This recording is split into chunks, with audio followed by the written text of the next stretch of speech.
नमस्कार बंधुरा आपनारा देखছেন বাংলার বার্তা ইউটিউব চ্যানেল।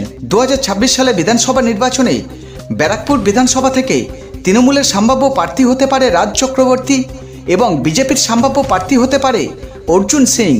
তো বন্ধুরা 2016, 19, 21 এবং 24 সালের ফলাফলকে সামনে রেখে বিজেপি না তৃণমূল কে জয়ী হতে পারে ব্যারাকপুর বিধানসভা থেকে সমীক্ষায় কি বলছে চলুন দেখে নেওয়া যাক।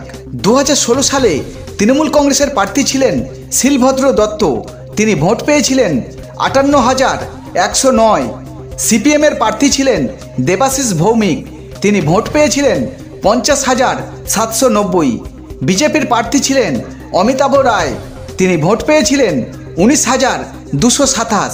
2019 সালে ব্যারাকপুর লোকসভা থেকে বিজেপির প্রার্থী ছিলেন অর্জুন সিং, তিনি ভোট পেয়েছিলেন 4,72,994। তৃণমূলের প্রার্থী ছিলেন দীনেশ ত্রিবেদী, তিনি ভোট পেয়েছিলেন 4,58,137।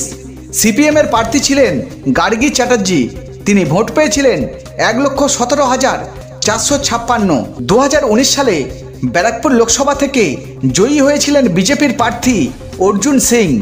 2021 সালে বিধানসভা নির্বাচনে ব্যারাকপুর বিধানসভা থেকে তৃণমূল কংগ্রেস ভোট পেয়েছিল 68,887।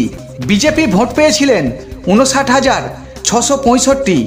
সিপিএম ভোট পেয়েছিলেন 16,145। 2021 সালে ব্যারাকপুর বিধানসভা থেকে জয়ী হয়েছিলেন তৃণমূল কংগ্রেসের প্রার্থী।